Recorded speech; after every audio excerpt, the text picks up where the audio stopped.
Boa tarde.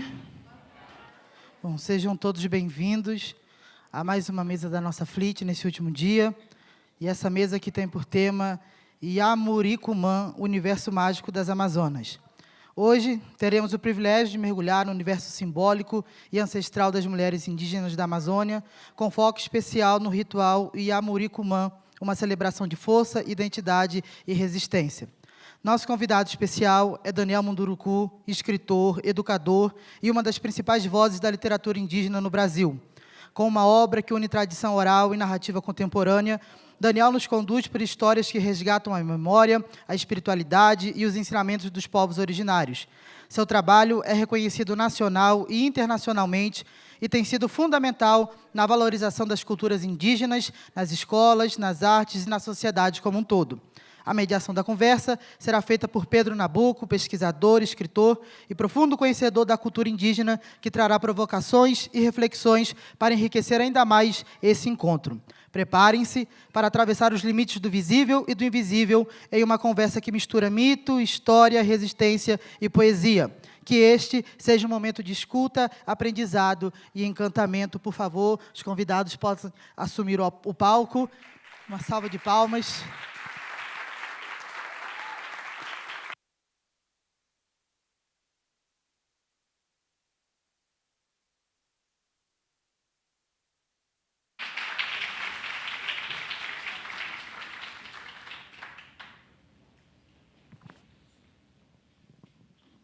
Boa tarde.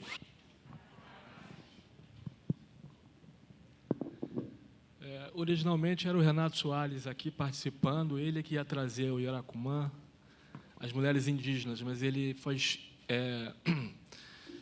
foi lançar uma exposição dele em Washington, nos Estados Unidos, e na volta o avião dele foi atrasado, mais de 24 horas, levou um chá de cadeira em Miami, então ele não está aqui. Então, nós vamos falar do outro tema da nossa mesa, que é a Crônica do Bem Viver, que é uma prosa que está começando do Daniel com o Renato, de um futuro livro. Para quem não sabe, o Bem Viver deriva de uma expressão andina, da língua, de mais de uma língua, e o Daniel vai falar a respeito. E o Bem Viver está dialogando com um grande movimento hoje, que é o movimento ecológico, de trazer um ecocentrismo, o biocentrismo no pensamento e, consequentemente, paulatinamente na vida, porque a gente não vai conseguir mudar o nosso mundo de um dia para a noite. Eu queria, para começar, saudar aqui o Daniel, que está aqui representando a ancestralidade tupi, nessa terra, nessa antiga comarca do Rio das Mortes, terra dos Tremembé, dos Aimoré, de língua macro-gê, aqui na Serra de São José, de onde o Frei Veloso saiu para fazer a Flora Fluminense, em tempos do século XVIII, e depois acabou, devido à perseguição que foi feita à Conjuração Mineira, fundando a tipografia do Arco do Cego, em Lisboa, para defender, para publicar a ciência, livros científicos. E uma coisa que me ocorreu vindo para cá é que publicar livros e publicar a ciência e o conhecimento é o que leva à independência. Então, aqueles que se dizem patriotas, lembrem disso. E temos aqui um prolífico autor, com dezenas de livros lançados. Eu estou lendo aqui o livro dele, Caraíba, que é uma beleza. Espero que dê uma longa-metragem, Daniel. Não sei se uma animação ou uma ficção. Então, eu queria que você contasse um pouco da sua vida. O nome Munduruku, na sua língua, certamente se diz diferente. O que significa Munduruku na sua língua? Como foi a sua vida? Você nasceu em Belém, depois foi para a terra indígena. E como a literatura entrou na sua vida e o que ela significa para você? Obrigado. Alô. Muito boa tarde, pessoal. Obrigado pela efusão aqui na minha presença. Muito obrigado pela presença de vocês. Obrigado pela presença das crianças. Elas, sim, são a minha única razão, meu único sentido de escrever o que eu escrevo, né? Eu costumo, parafraseando Leonel Brizola, aqui, privilégios só para crianças, né? O Brizola dizia isso sempre para se referir à educação, né? E uma educação integral, uma educação que levasse a isso que Pedro falou, né? Que levasse a uma libertação do pensamento, de fato, das nossas crianças, porque é a única possibilidade da gente se tornar um país efetivamente livre, autônomo, se a gente, de fato, formar pessoas conscientes, né? Pessoas comprometidas e conscientes com o nosso país, com a nossa história. Queria também agradecer a oportunidade de estar aqui na FLIT, agradecer a Cristina, que insistiu muito para eu estar aqui hoje, né? E essa insistência acabou gerando essa alegria de estar aqui com vocês e em companhia do Pedro. Pena também que o Renato não pôde estar com a gente, né? Mas faz parte do show, né? Como diria o Cazuza. Olha só, Pedro, obrigado pela pergunta, pelas questões aí. Eu queria dizer para vocês que eu sou um brasileiro nascido Munduruku.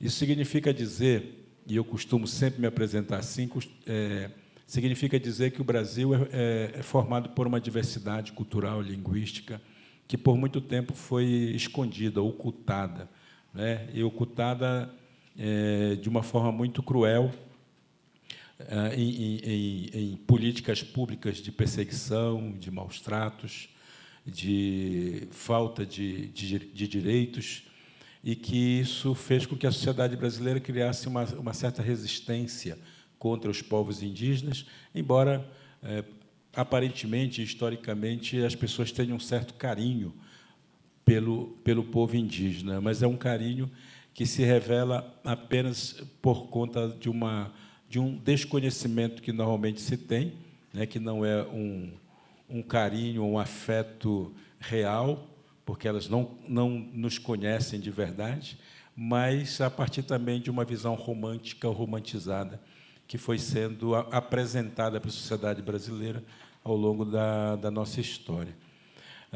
Eu sou, portanto, parte de um povo, né, parte dessa diversidade. Eu pertenço a um povo que se chama Munduruku, e o povo Munduruku é um povo que está presente em 3 estados brasileiros: estado do Mato Grosso, Amazonas e estado do Pará, onde eu sou oriundo. Nós somos uma população aproximada de 15 mil pessoas. É um povo grande, portanto, no Brasil, né? Se a gente imaginar que o povo que tem uma população maior tem 60, 70 mil pessoas. Então, nós somos um povo relativamente grande, temos a nossa língua ainda preservada, mantida, a muito custo, mas ela não corre risco de se perder mais, porque já tem um grupo de falantes que mantém essa língua, e agora, hoje em dia, a gente também é alfabetizado na língua Munduruku, e isso garante que ela vai ter continuidade. Nós temos um contato com a sociedade brasileira de aproximadamente 300 anos. Portanto, há mais da metade da história do Brasil, a gente já tem esse contato, um contato que foi, no primeiro momento, de estranhamento, claro, depois um contato de perseguição contra os Munduruku, e que também mostrou um outro lado do povo Munduruku, que é o da resistência, né? É um povo guerreiro, é um povo forte, um povo valente, cheio de estratégias de sobrevivência, estratégias de guerra, de batalha, né? Portanto, é um povo que tem como se defender e como fazer com que sua cultura permaneça e se mantenha. Eu nasci no meio desse povo, nasci em Belém do Pará por questões de localização. Minha mãe estava ali, né, naquele momento, no momento em que eu resolvi vir ao mundo. Mas a minha primeira infância, pelo menos, eu tive dentro de comunidade, dentro de aldeia. E depois, como eu sou nascida em 1964, esse ano é um ano bastante simbólico, né, no Brasil.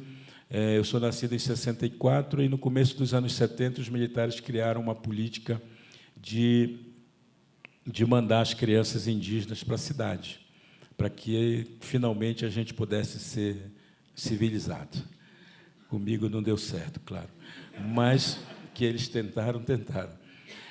E isso me jogou no contexto urbano, e do contexto urbano eu quase não saí mais, né, tendo que ficar estudando e tal. E, para continuar estudando, isso é importante dizer para vocês, quando eu terminei meu ensino fundamental, o certo era que eu tivesse uma profissão, porque havia a educação profissional, né, o ensino profissionalizante naquele momento. O certo é que eu iria para o mercado de trabalho, me tornar um brasileiro trabalhador, portanto, tinha deixado a herança do preguiçoso para trás, e ia ser um trabalhador de carteira assinada, com uma profissão já estabelecida, mas tinha ali uma inquietação que sempre me acompanhou, que era a de continuar estudando, querer estudar. Eu queria muito ser professor, era o que eu queria. Mas, naquela época, eu estou falando dos anos 80, né? Naquela época, ir para uma faculdade era muito difícil. As faculdades públicas eram praticamente totalmente dominadas por quem tinha recursos, né? E só sobrava para os mais pobres, os menos favorecidos, a universidade particular, a faculdade particular, coisa que não tinha condições nenhuma de fazer mesmo. Mas aí eu consegui convencer, e eu estudava com os padres salesianos, eu consegui convencer os padres salesianos que eu queria ser padre. E eles acreditaram. Esse é um bom contador de história, sabe, né? E eles acreditaram, e isso fez com que eu pudesse continuar os estudos, fazer o ensino médio, que era um feito, né, poderoso para a época. Fiz o ensino médio com os salesianos e depois iniciei a minha graduação para me tornar padre, que era a filosofia, né, o primeiro passo. Quando concluiu o ensino, a faculdade de filosofia, aí eu revelei para os padres que eu não queria ser padre, que, na verdade, só queria ser professor, né? E aí os padres deram um troco, porque eu descobri que o diploma que eu tinha recebido não servia para ser professor. Não servia porque ele não era reconhecido oficialmente pelo MEC. Portanto, se eu quisesse fazer valer aquele diploma, eu tinha que fazer reconhecimento do diploma. E foi por isso também, por conta dessa questão, que o destino, ou seja lá o que queira dizer isso, me mandou para São Paulo. Eu sabia que os salesianos, que continuavam meus amigos, que eles tinham uma escola que fazia, uma faculdade que fazia o reconhecimento do diploma, e eu não pensei duas vezes, peguei minha trouxa, me mandei para São Paulo e fui morar em Lorena, cidade que eu resido até hoje, há 38 anos, que eu já estou por São Paulo. E aí me formei, estudei e tal, depois que eu concluí o reconhecimento, fiz mais uma ou outra faculdade, né? E fui para São Paulo, porque precisava também ser professor, precisava buscar um lugar onde eu pudesse ser professor, que era o desejo meu, efetivamente, né? Eu sempre pensei, Pedro, que o professor, e a palavra sempre sempre me cutuca, né? As palavras sempre vão martelando na minha cabeça assim. E a palavra professor eu carregava comigo como num sentido de profissão, de profissão de fé. Era o ato de professar a crença em alguma coisa. E eu carregava essa palavra assim de uma forma muito sagrada dentro de mim, sabe? Então eu queria professar a minha fé no ser humano. E a única maneira de eu fazer isso era sendo professor, imaginava eu, né? Então isso me levou para a sala de aula. Eu fui dar aula para jovem, que eu era graduado em filosofia, e filosofia naquela ocasião era só para a juventude, né? O ensino médio. E foi também com os jovens que eu aprendi, basicamente, a contar histórias. Porque, ao começar a dar aula de filosofia, a gente começa sempre pelos gregos, né? A gente começa sempre filosofia grega, filosofia ocidental, e a gente começa a contar os mitos gregos para eles. Eles achavam um porre aquelas histórias, e não prestavam atenção na aula, e eu não sabia o que fazer, um professor inexperiente, sem saber direito o que fazer. E aí eu decidi que contaria as histórias indígenas, para fazer uma ponte entre essa ideia, né, da mitologia. A palavra mito ficou tão desgastada, não é mesmo? Destruíram a palavra. Mas a palavra, a mitologia, ela era tão fantástica, né, tão maravilhosa, que dava para a gente entender, inclusive, os nossos processos pessoais e tudo mais. E foi isso que eu comecei a contar para eles, a partir das histórias do povo Munduruku. Isso fazia com que eles ficassem um tanto admirados, porque, afinal de contas, era uma novidade, né? O jeito de falar, o jeito de contar e tudo mais. E isso praticamente me tornou um contador de histórias. Claro que eu já trazia isso comigo, de contar história, contava história para as crianças, mas foram jovens que me deram fizeram revelar em mim essa vocação de contar histórias. E eu passei a escrever também o texto para eles, né, alguns textos que pudessem facilitar. Enfim, eu fiquei em sala de aula durante 15 anos, mas, ao mesmo tempo, eu fui descobrindo uma coisa que eu não sabia que sabia, que era exatamente escrever as histórias que eu contava. Foi justamente quando eu estava contando a história, uma vez terminando de contar histórias para um grupo de crianças, que eu contava sempre nas escolas, nas instituições e tudo mais, e eu sempre deixo um tempo para as crianças fazerem as perguntas mais maravilhosas possíveis, né, que as crianças fazem, sempre, às vezes, um tanto assustadas, às vezes, um tanto curiosas, outras vezes um tanto medrosas, mas eram perguntas muito interessantes e que tinham a ver com a vida nossa lá de aldeia, como é que vive o índio, eles diziam, né? Como é que vive o índio, onde come, como canta, enfim, tudo assim, onde faz cocô, eles perguntavam isso também, né? E depois, como é que limpa depois, é mais difícil responder. E aí, mas, numa ocasião, a criança levantou a mão, uma menina de uns 8 ou 9 anos, levantou a mão assim e disse: ô tio índio, onde é que eu encontro essas histórias para eu ler? Porque eu contava oralmente, né? Aquilo lá é uma pergunta que eu não sabia responder, porque era um repertório meu, de memória, de aldeia. Eu fui buscar, e naquela época tinha um negócio chamado biblioteca, que a gente tinha que correr atrás, né, para buscar as informações. Eu visitei algumas bibliotecas em São Paulo, buscando aquelas histórias que eu contava, e descobri que essas histórias não existiam, não tinham sido contadas. E aí, então, por que não escrevê-las, né? E isso me deu assim um incentivo de colocar no papel. Eu confesso para vocês que não sentia que era uma escrita legal. Aliás, até hoje, quando eu leio meus textos, eu acho que está uma bomba assim, de ruim, sabe?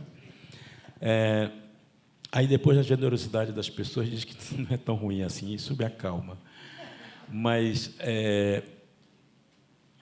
aí eu escrevi do jeito que eu sabia, mandei para as editoras. Naquela época também tinha uma coisa chamada Correios, que a gente mandava, né, nos envelopes. Mandei para 5 editoras diferentes. Eles levavam 6 meses para responder, pelo menos. E a resposta delas era assim, quase sempre: seu texto é interessante, mas não cabe na nossa linha editorial. Ainda hoje fazem isso, né? Só que agora eles mandam no WhatsApp, mais rápido. E ainda estão dando para a inteligência artificial ler, para ver se serve para alguma coisa.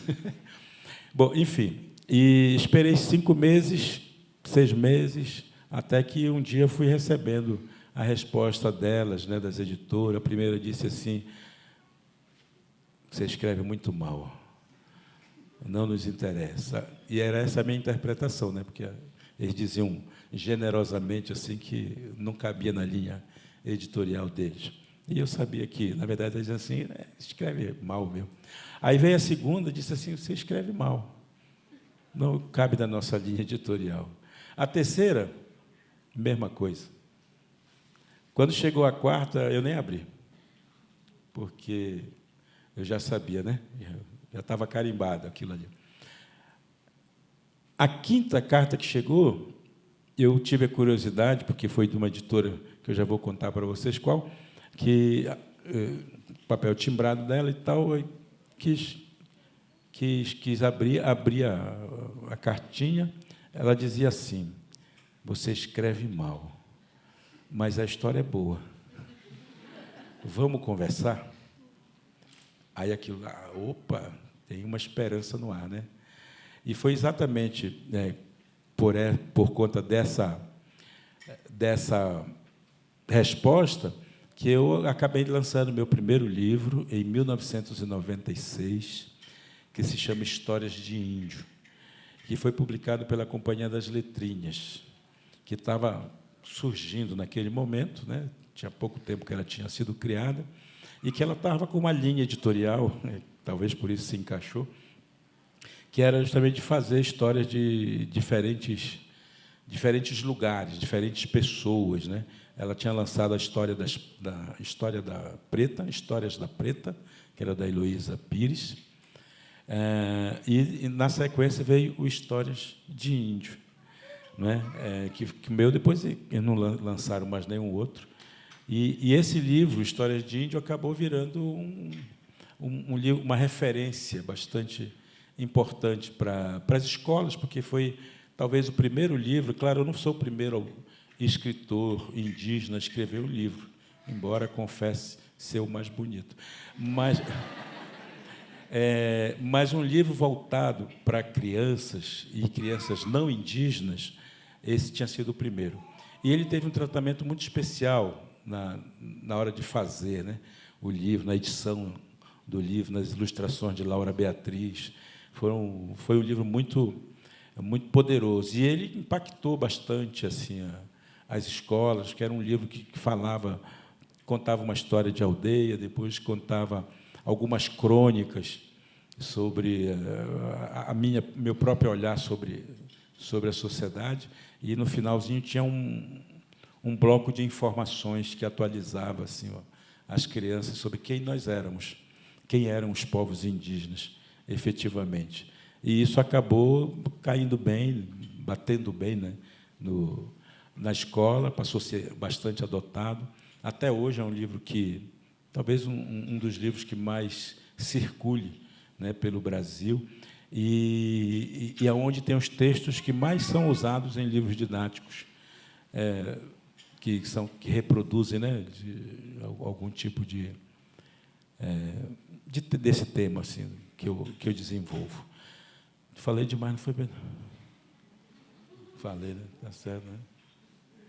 Bom, mas é isso, quer dizer, você disse para eu me apresentar, eu me apresentei. Eu queria chamar aqui para participar da prosa o Roger, por favor, Roger. Aí, Roger.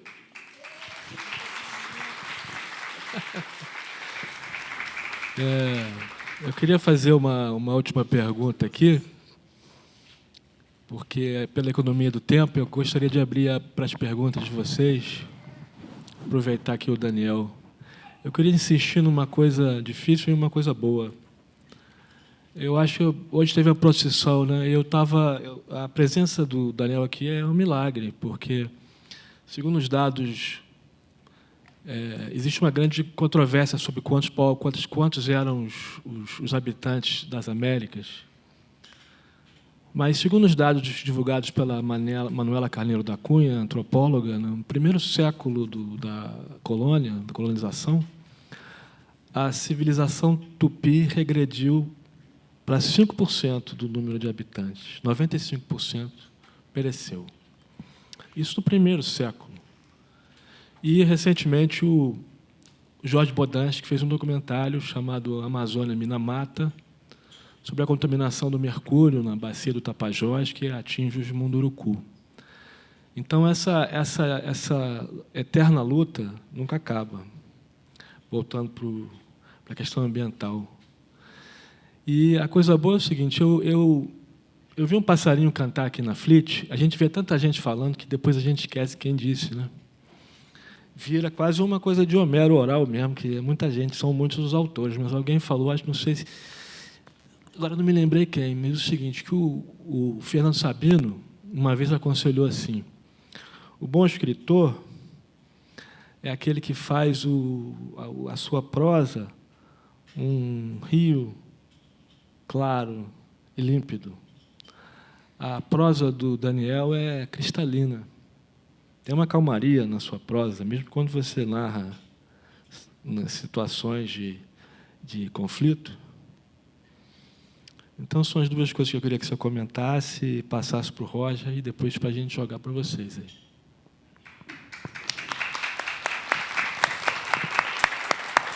Legal, Pedro. O Roger é maravilhoso, né? Eu tenho a alegria de ter esse companheiro de caminhada que me ensina muito o tempo inteiro. Tive bons professores e o Roger certamente foi um deles. Ele é tão humilde que ele não admite essas coisas. Tudo bem, vai. Eu acho, Pedro, assim que você falou desses dados assim numéricos. Nos anos 1970, Darcy Ribeiro, que fez livros maravilhosos sobre a temática dos povos indígenas, não é? Ele vaticinava, olha, é chique, que os indígenas não chegariam aos anos 2000. Não teria mais indígenas nos anos 2000. Ao menos nisso ele errou. Porque nos anos 90, nos anos 70, só haviam cerca de 90 mil indígenas contados no Brasil. Naquela ocasião, só se contavam os indígenas em contexto de aldeia, de reserva e tudo mais. Então, eram apenas 90 mil, e obviamente, que esse número era um número aterrador, no sentido de que realmente estava numa curva descendente e que, se continuasse o extermínio, porque os anos 60, os anos 70, aconteceram muitos extermínios ainda, que vinham acontecendo desde 1500 até o século XX, e, nesse caso, ali nos anos 70, nos anos 60, 70 e um pouquinho nos anos 80 também. Lembrando sempre que, quando a gente fala dos povos indígenas, nós não estamos falando de uma massa homogênea, nós estamos falando de uma diversidade muito grande. Hoje, ainda, são 305 povos, mas, no século XVI, eram 1000 povos.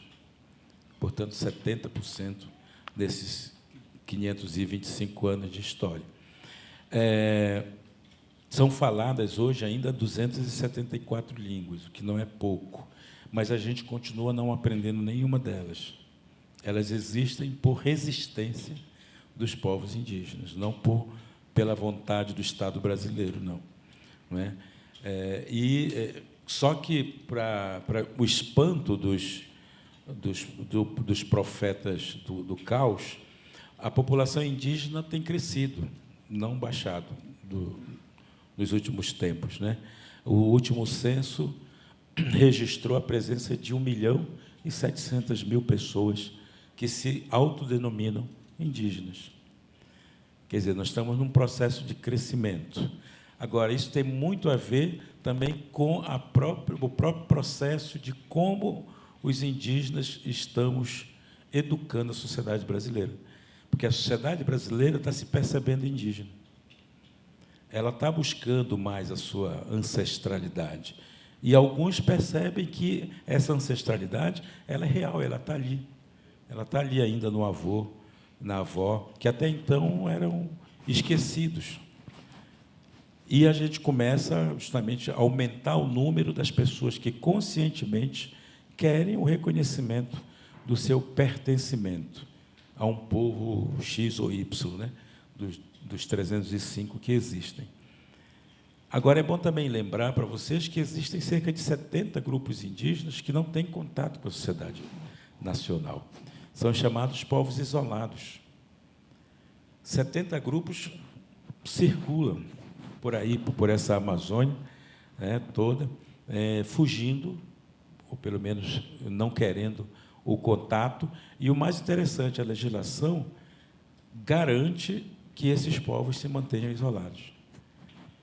Se vai acontecer, né, um encontro desses povos depois com o Brasil, talvez vá acontecer, porque também a Amazônia, principalmente a Amazônia, ela está cada vez mais oprimida, né, pelo agronegócio, vocês sabem, né, pela exploração mineral, agora por possível exploração de petrolífera, né? Tudo isso vai revelando uma população que está escondida lá no meio da floresta.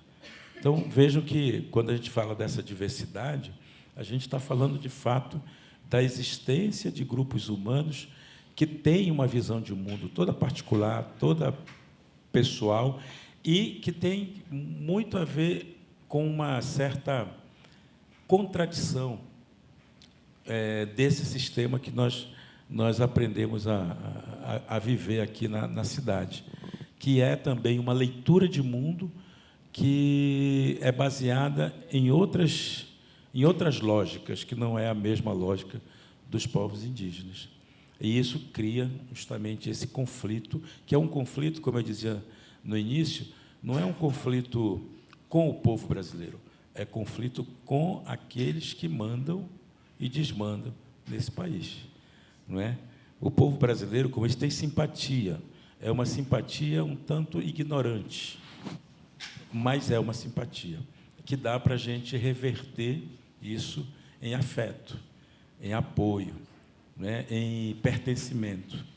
Agora, aqueles que são inimigos dos povos indígenas tentam convencer o povo brasileiro de que o povo indígena é inimigo de todo mundo, porque nós somos contra o progresso, contra o desenvolvimento, contra a exploração mineral, contra... E isso tudo tem a ver com um discurso economicista, vocês sabem, um discurso que quer convencer as pessoas de que o bom mesmo é a gente viver num deserto, ricos, milionários, mas num deserto, não é? E os povos indígenas se mostram como uma última fronteira de resistência disso tudo. E é por isso que a gente é perseguido. E eu repito, nós não somos perseguidos pelo povo brasileiro, nós somos perseguidos pelas forças da elite brasileira. Esses, sim, são os nossos grandes inimigos, né? E a gente quer muito que o povo brasileiro entenda isso. A literatura tem sido um instrumento que a gente tem usado para tentar afetar o povo brasileiro, né? E isso tem dado certo. Se a população indígena tem crescido, não é porque os indígenas estão fazendo muito filho lá no meio da floresta, é porque o povo brasileiro está se percebendo também, percebendo a sua parte indígena, né? E isso tem feito a população aumentar. Tá? E com relação, só para concluir, Pedro, eu aprendi também que o embate político ele não precisa ser exatamente violento. o embate político não precisa ser uma medição de força entre quem pode mais e quem pode menos. Como educador, eu fui descobrindo que o ato de educar é um ato de provocar. A gente tem que provocar, né? E a gente pode fazer essa provocação através de um discurso também mais suave, mais amoroso, né, mais afetivo, um discurso usando a arte, usando a cultura, usando a literatura, usando o cinema, as imagens, né, para a gente, de fato, poder afetar o povo brasileiro como um todo. Então, a minha palavra tem sido muito nessa direção, né? Uma palavra provocativa, assertiva, mas, sobretudo, muito afetuosa, né? Muito afetuosa. E eu acho que a melhor coisa é o afeto, né?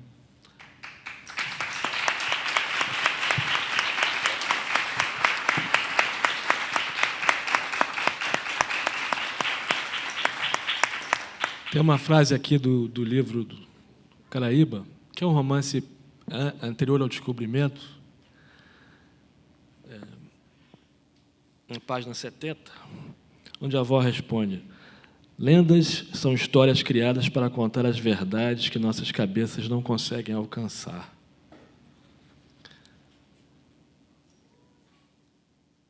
Você acha que a literatura, acho que o Roger pode participar dessa,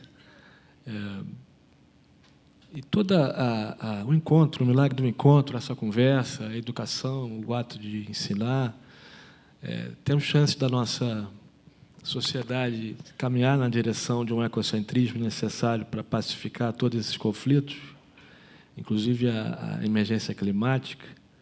Você é otimista, Daniel? Não. Eu realmente não sou otimista, no sentido assim cínico da palavra, né? Eu sou um esperançoso, né? Sou um esperançoso. E o que alimenta um professor, um educador, uma educadora, certamente é a esperança, não é uma certeza, porque o otimismo leva a gente a ter alguma certeza. A esperança, não.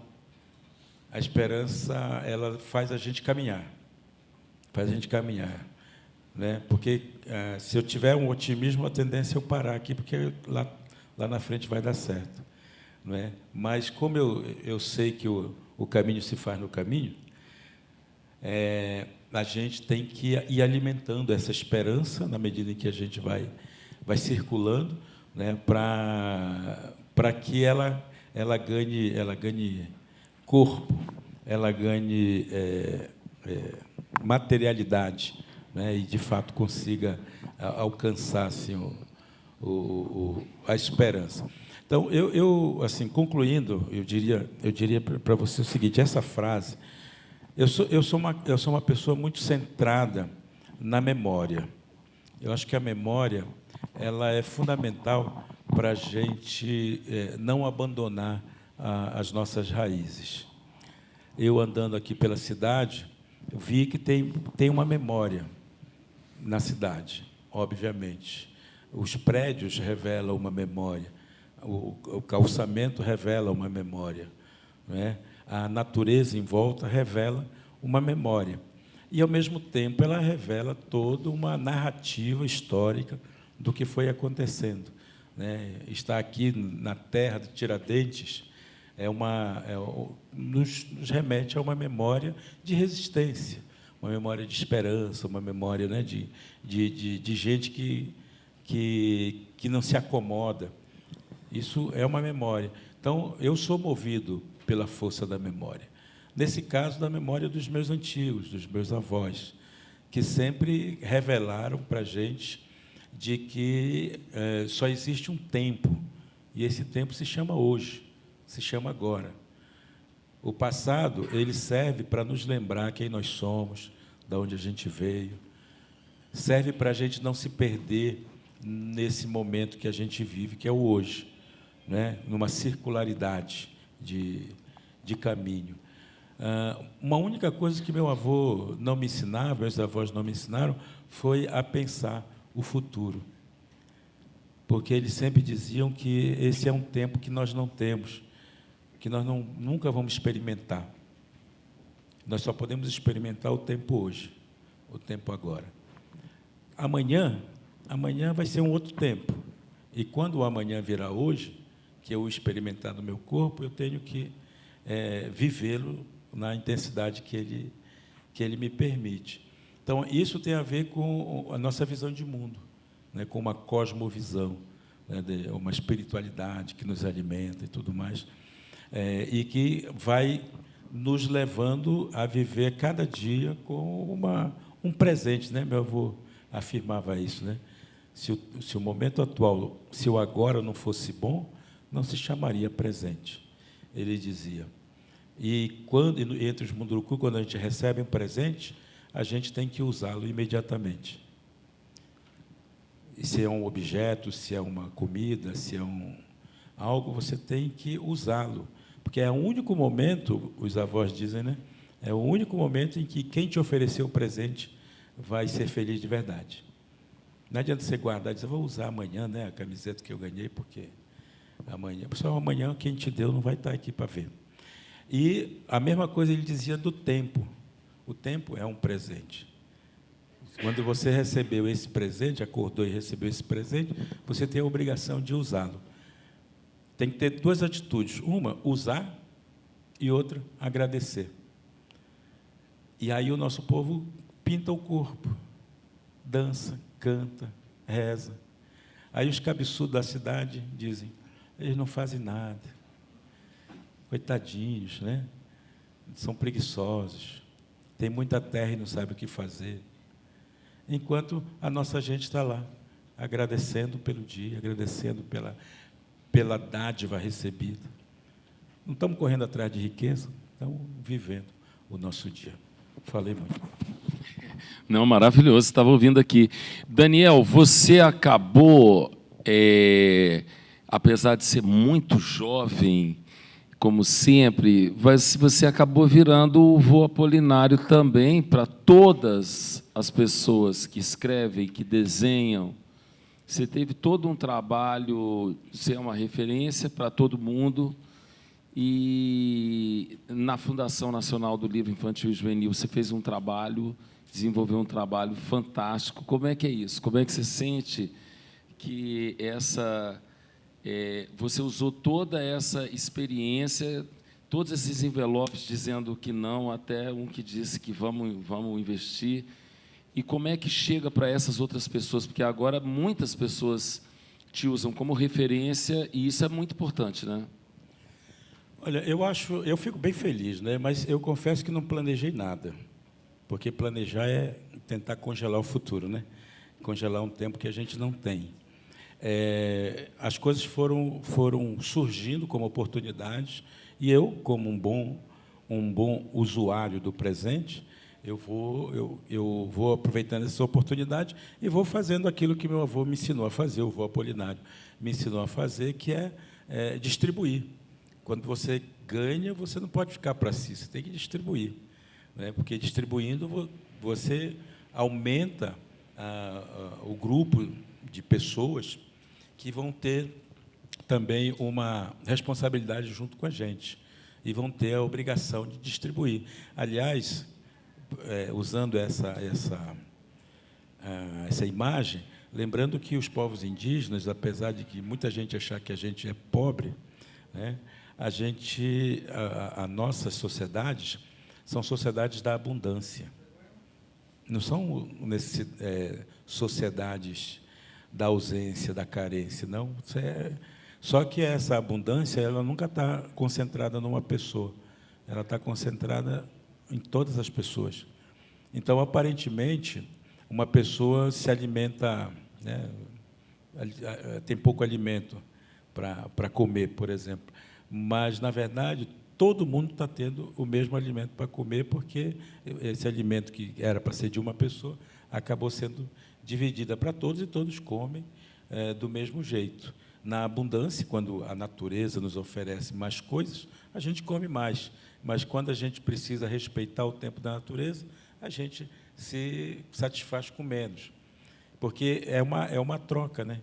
Então, eu aprendi isso com o avô Apolinário, aprendi isso com a minha educação entre os Munduruku, e eu procuro simplesmente fazer com que isso reverbere, outra palavra legal, reverbere para as pessoas, né? Então, se eu recebo, eu tenho que oferecer mais. E eu nunca acho... Roger, você sabe disso, que você já me ouviu falando outras vezes, mas eu só me aceitei escritor depois que eu tinha publicado meus 20 livros. Antes disso, eu achava que não era escritor, não, foi só por acaso, né? Aí, quando chegou nos 20 livros, eu disse: então, agora eu já posso ser escritor. Mas você sabe por que mesmo eu aceitei ser escritor? Porque eu chegava no hotel e aí o camarada perguntava: qual a sua profissão?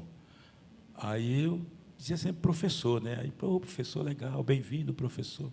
Um dia eu resolvi colocar escritor. Aí o cara olhou para mim assim, disse assim: mas o que um escritor faz? O que um escritor faz? Aí eu falei: escreve. Aí disse: então você escreve, mas eu também escrevo. Pois é, você é escritor também. Aí a gente ficou com uma conversa de doido, assim, né? Ele de lá, eu de cá. Mas isso me deu a impressão, assim, uma impressão de que eu precisava realmente despertar na pessoa algum tipo de desconforto. Então, eu comecei a escrever nos hotéis que eu ia, que eu era um escritor. E em muitos deles acontecia a mesma coisa, né? O que você escreve e tal? Você é indígena, né? Índio, né, que eles diziam. Você é índio, você escreve sobre índio, não sei o quê e tal. Então, dava também a oportunidade de a gente ir decolonizando, né? Decolonizando a cabeça das pessoas. Então, eu me sinto muito satisfeito, Roger, com o encaminhamento que as coisas tomaram. Hoje, nós somos mais de 100 autores indígenas, a maioria escrevendo para crianças e jovens. Existem mais de 300 títulos publicados por esses autores. E isso é um feito, gente, porque nós estamos falando de apenas 38 anos, 38, 37 anos, em que o indígena foi considerado brasileiro. Até 1988, nós, indígenas, não éramos considerados brasileiros. Nós não tínhamos direito nenhum. Nós só teríamos direito se nós abandonássemos nosso pertencimento a um povo e aceitássemos a cínica identidade brasileira. Aí a gente começava a ser cidadãos brasileiros. Em 88 se quebra, finalmente, e a gente passa a ser sujeitos de direito. Aí os cabeçudinhos da cidade, privilegiados, os indígenas são privilegiados, não sei o quê, que é justamente a falta de uma cultura, né, que a gente vai construindo aí ao longo dos próximos 500 anos, se tudo der certo, e se eu estiver vivo até lá. Mas, concluindo, queria dizer assim que essa produção, essa literatura indígena que hoje existe, ela é fruto assim desse plantio das sementes que a gente fez junto com a Fundação Nacional do Livro, que a gente fez junto com o pessoal da literatura infantil, né? E também com o apoio das editoras, com o apoio de políticas públicas e tudo mais. Tudo isso deu um lastro muito grande. Hoje eu tenho 65 livros publicados. Ainda quero fazer mais 65, pelo menos. Mas eu fico bem contente de ver que outros tantos indígenas já estão chegando lá, né? Já tem outros indígenas que estão ganhando o prêmio Jabuti, né? Ganhando prêmios nacionais e internacionais. E isso é um caminho. E eu fico absolutamente contemplado, me sinto contemplado por toda essa caminhada. E a filosofia indígena? Você falou que você achava que, às vezes, você contando, as crianças estavam achando um porre, os mitos E por que não usar os nossos também, né? Eu acho que vocês estão trazendo isso e também ver essa outra filosofia menos colonial, né? Tão interessante, tão específica. Eu acho que está acontecendo isso devagarinho, né? Eu tenho sempre que posso falado que o trabalho da literatura, a literatura, ela é muito mais influente do que as outras linguagens, porque ela atinge as escolas, as crianças e tudo mais. Você vai ter o cinema indígena, tem a arte plástica indígena, tem, né, a arte, a cultura material, o artesanato indígena. Tudo isso tem o seu papel importante. Mas a literatura ela tem um alcance muito mais efetivo, porque ela faz um contraponto com o paradigma oficial. Ela ajuda a gente a desentortar pensamento. Ela ajuda a gente a provocar uma mudança de paradigma também.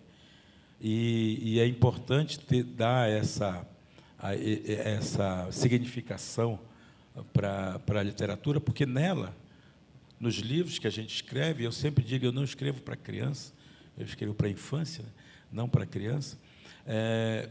Os meus livros são livros filosóficos.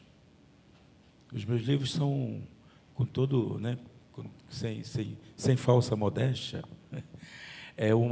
são livros que eu escrevo e que as crianças entendem, os adultos não. E são livros difíceis, por isso os adultos não entendem. Mas as crianças entendem, porque elas mergulham nessa memória, elas mergulham nessa identidade que está dentro delas e que elas precisam dialogar também, né? E elas conseguem dialogar. Por isso eu acho que a literatura indígena, infantil, indígena que a gente faz, ela tem uma repercussão muito maior na sociedade brasileira do que as outras linguagens, como eu disse, que são importantes, mas que não têm a mesma influência e nem a mesma confluência com a formação das crianças. Eu já fui avisado aqui do nosso tempo está acabando. Eu acho que, enquanto não nos pedirem para sair, se houver brevidade na pergunta e na resposta, alguém tem alguma pergunta?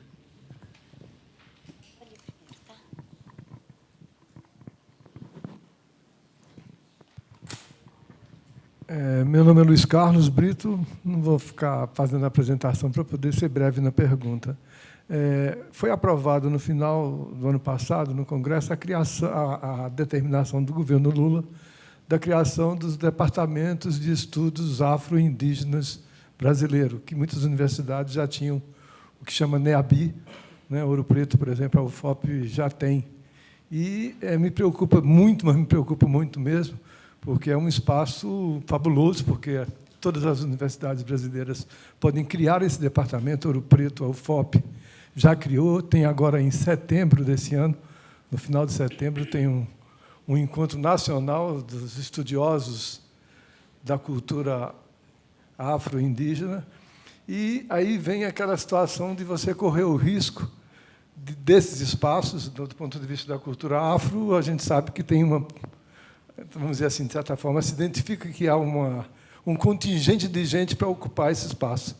Do ponto de vista dos indígenas, será que a gente vai ter branco sendo o propagador, o responsável por essa cultura? Como é que está isso? Vocês estão prevendo uma participação significativa lá em Ouro Preto? Como é que isso está, por favor? Obrigado. Olha, professor,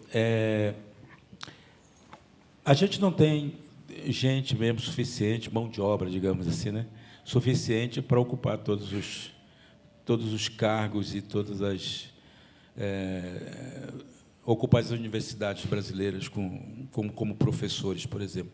Há muitos editais que se abrem para a contratação de professores indígenas para serem professores, né, nas universidades, e muitas vezes eles não são preenchidos por falta mesmo de pessoas preparadas.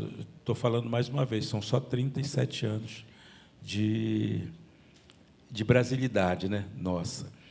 Embora a gente já tenha 10 mil, 15 mil estudantes indígenas na universidade, essa formação leva um tempo, ela é mais difícil, ela é mais complicada, né?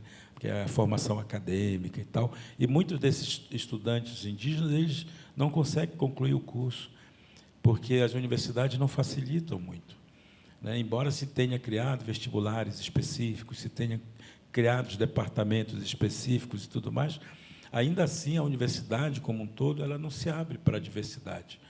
Ela fica ainda pautando, né, os cursos dela a partir da demanda e da lógica ocidental. Então, há muitos dos jovens indígenas que vêm com uma outra visão, com uma outro pensamento, eles não conseguem acompanhar, simplesmente não é uma troca de chave, né, entre uma coisa e outra. É preciso mergulhar no academicismo para você poder entender como é que funciona aquilo. E isso leva um tempo, né? Então, não é tão simples assim. Então, embora a gente já tenha, sei lá, 30, 40 doutores indígenas por aí, todos eles estão envolvidos com trocentos milhões de coisas para fazer e não vão conseguir participar desses outros departamentos. Eu não vejo nenhum problema de pessoas que conhecem a temática indígena entrarem para debater o tema, né?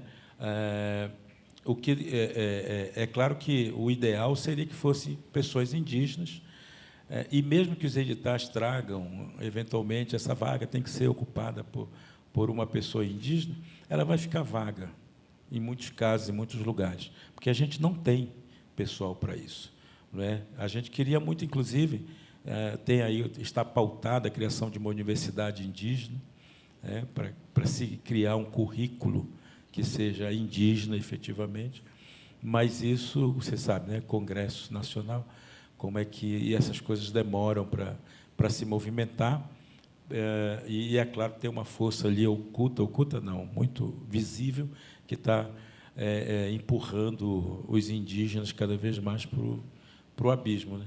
E isso vale também para os indígenas que estão em contexto universitários. É muito complicado, é muito difícil. A gente se articula, mas a gente não consegue atingir tudo.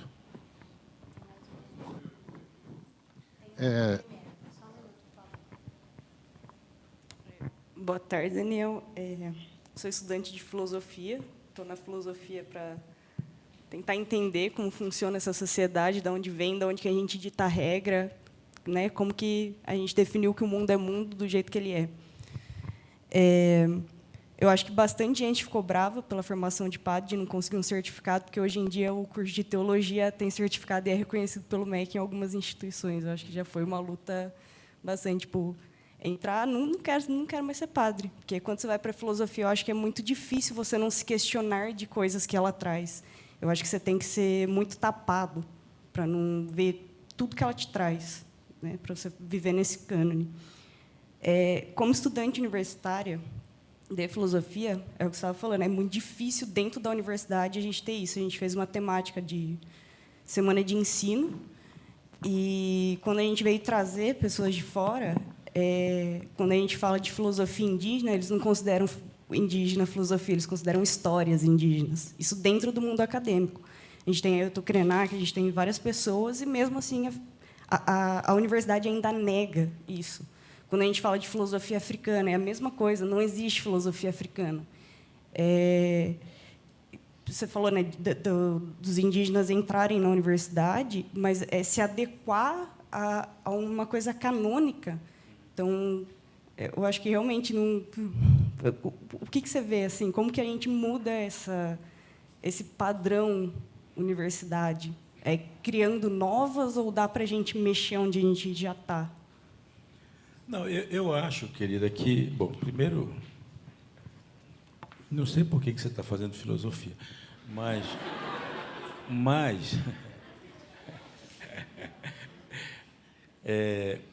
eu acho que a mudança ela vai acontecendo na medida que a gente vai ocupando os espaços. Não penso que simplesmente criar uma universidade resolva o problema disso tudo, mas a gente acaba ocupando os espaços lentamente, gradualmente, porque, para entrar na universidade, é porque tem um grupo lá dentro de professores que está comprometida com a causa. Eu penso na UFSCar, por exemplo, que da Federal de São Carlos, que foi uma universidade que eu estava muito próximo lá, até participei de bancas do vestibular específico, né, em alguns casos e tal. E só aprovar o fato de ter o indígena dentro da universidade já é uma batalha de dentro para fora. Então, quando a gente entra, já existem pessoas que ali dentro, de alguma maneira, já estão sintonizadas com a nossa luta, já são solidárias e tudo mais. Então, quando a gente entra na universidade, obviamente que a gente vai se juntando com os grupos que lá estão e a gente vai fazendo a diferença. Porque eu estudei na USP, por exemplo, fazer o meu mestrado e meu doutorado, numa época, nos anos 90, em que eu não tinha ninguém, nenhum indígena lá. Eu era o único, né, era uma pessoa, uma única figura indígena lá estudando, fazendo mestrado, né, em antropologia, que vocês sabem que a USP é a meca dos antropólogos europeus, né? Todos os antropólogos brasileiros são europeus. O pensamento é totalmente dessa maneira. Mas, enfim, eu entrei nessa ocasião, claro, tinha as pessoas lá dentro que tinham alguma simpatia, a gente ia aproveitando para abrir brechas para que outros pudessem entrar depois. Então, eu tenho muito clareza assim, de que a gente vai fazer aquilo que a gente sabe fazer. E o indígena sabe resistir. E sabe que, com a resistência, a gente abre espaço para que outras pessoas ocupem os lugares, e a gente vai fazendo isso que eu chamo de desentortar o pensamento, né? A gente vai criando possibilidade de decolonizar, como você lembrou aqui, né? De trazer algo diferente. Eu costumo até dizer nas universidades que as universidades tinham que brigar entre elas para acolher os indígenas. Porque os indígenas, quando entram na universidade, eles trazem um outro mundo para dentro dela. Então, eles deviam ser pagos para estudar lá, sabe? Não ter que sofrer as dificuldades que a universidade impõe, né? Porque eles podem ajudar, eles podem ser uma voz diferente para que a universidade seja aquilo que ela se propõe ser, uma universidade, né? Quer dizer, um lugar de muitas vozes. E o que elas querem que os indígenas façam quando entram lá é se juntar à voz única que ela traz consigo. Então, a presença indígena está mudando a sociedade aqui na universitária, está mudando a universidade, está mudando a literatura, né? Porque hoje também os autores que escrevem ou querem escrever alguma coisa sobre os indígenas, eles vão pensar duas vezes antes de criar um personagem, antes, né? A não ser, claro, que seja um personagem histórico, seja coisa que... Mas, se for uma coisa do tempo atual, né, uma ficção atual, ou futurista que seja, sempre vai ter que ver o que está sendo escrito a respeito dos indígenas hoje. E quem são os indígenas que estão escrevendo sobre si mesmos, né, sobre o seu povo, sobre sua cultura. E isso, então, modifica também a narrativa da literatura não indígena, né? Os autores não indígenas começam a pensar melhor sobre esses personagens. Vocês viram, inclusive, o que aconteceu na novela Terra e Paixão, né? A novela Terra e Paixão foi a primeira vez que a Globo fez personagens indígenas interpretados por indígenas. Antes, os indígenas que apareciam eram os galãs, né, do elenco deles. Mas agora não, agora tiveram que colocar, e eles estão mantendo indígenas no seu elenco, né, mesmo fazendo papéis urbanos e tudo mais, porque isso também inverte um pouco a lógica, né, de achar que o indígena é aquele que está lá no meio da floresta, fazendo mágica lá na floresta, e passa a olhar o indígena como um sujeito urbano, né? E isso traz uma outra discussão, né? Que é justamente como é que os indígenas habitam hoje urbano. e não estão lá no meio da floresta, estão no meio urbano. Quem é o responsável por isso? De onde é que vem essa história? Como é que ele chegou até ali? Isso acaba jogando uma pulga, assim, né? Um piolinho na cabeça das pessoas para elas ficarem pensando. A última. Daniel aqui, Valério. A gente fica aí saindo da universidade, entre a ciência e a sapiência, como diz aí os nossos autores. E, quando questionado aí sobre a participação do indígena nas faculdades para estudo da própria cultura indígena, e aí você respondeu que a gente não tem índios para atender, né, não temos pessoas capacitadas por isso aí. O meu questionamento é o seguinte: essas pessoas, para entrarem nesses cargos, para ter acesso a isso, eles precisam ser avaliados pelo homem branco, pela filosofia do homem branco. Eles vão ter que ter um título de doutor, de pós-doutor, de mestre na faculdade do homem branco?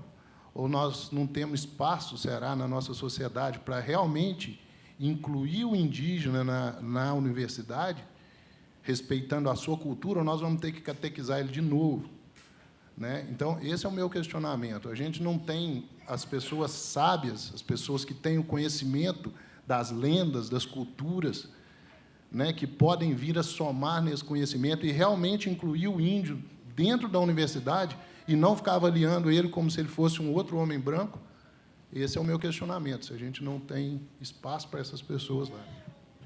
Olha, meu querido, essa é a pergunta de 1 milhão, né? Porque, na verdade, a lógica da universidade é a lógica ocidental. A lógica ocidental ela é uma lógica, é a lógica da ciência. E a ciência tem os seus caminhos. Então, uma pessoa que não está formada na ciência ocidental, ela dificilmente consegue acompanhar as burocracias da própria ciência. Você pode, obviamente, oferecer, como já ofereceram para o Davi Copenaua, o título de doutor honoris causa. Então, ele, teoricamente, é uma pessoa qualificada pela própria universidade para participar dessas coisas. Mas o Davi Copenaua terá paciência para preencher milhões de formulários, para dar o seu parecer? Certamente não. E não terá não só a paciência, como não terá também o conhecimento necessário para fazer isso. Obviamente, como conselheiro, o Davi Copenaua é maravilhoso. Obviamente que ele sabe tudo, né, sobre questão ambiental, as questões da cultura, Yanomami e tudo mais. Eu estou dando um exemplo só, tá certo? Nem é um juízo de valor sobre o Copenaua. Mas aí, quando você entra justamente nesse processo burocrático da universidade, se você não conhecer minimamente como funciona, você não vai conseguir também corresponder à expectativa que essa sociedade criou e que precisa ser satisfeita. Eu, particularmente, que já galguei todos os degraus, né, da formação, eu não tenho a mínima paciência para a universidade, para a parte burocrática dela. Eu quis sempre ser professor, mas de criança, de jovens. Eu nunca quis entrar na universidade para ser professor, e já me convidaram várias vezes, né, já me ofereceram muitas coisas, muitas vantagens para assumir uma cadeira em algum lugar. Eu nunca quis, né? Não porque eu não queira ensinar o que eu sei, mas é porque eu não quero fazer a burocracia, que isso vai me tirar e entrar no processo burocrático da universidade, né, de ter que assinar isso, ter que assinar aquilo, ter que mandar parecer, ter que prestar conta, ter que produzir tantos artigos para poder fazer valer a sua arrogância e tudo mais. Eu nunca quis isso, e eu não aconselho ninguém a querer também, não. Mas, se alguém quiser, tudo bem. É que, para a gente que está fora do sistema, é muito complicado o sistema. Para quem está dentro já, está tudo certo, né? Tudo bem. Mas é isso, a gente vai ter que aprender, se quiser ocupar os espaços, a gente vai ter que aprender. É como está acontecendo hoje no Ministério dos Povos Indígenas, né? A gente nunca teve um ministério, agora a gente tem um. A pessoa indicada tem que aprender a agir de acordo com aquilo que o Estado espera dela, porque ela assumiu nessa situação. Então, ela tem que ter, inclusive, a postura de um ministro de Estado, né? Não pode andar pelada na cidade, né? Porque é indígena. Para dar um exemplo assim, troncho. Mas a gente tem que aprender, a gente vai aprendendo, assim como eu aprendi a lidar com a literatura, com o mercado editorial, assim como o outro vai aprendendo a lidar com o mercado das artes, enfim. A gente vai aprendendo, e a esperança é que a juventude que está chegando aí, ela vai abraçar isso com muito mais tranquilidade do que a gente. No meu caso, né, que já sou sessentão, mais facilidade do que eu tenho hoje para as redes sociais, para as questões aí de tecnologias, todas tão necessárias e importantes para os tempos que a gente vive. Acabou o nosso tempo. Muito obrigado. Obrigado, Roger. Obrigado.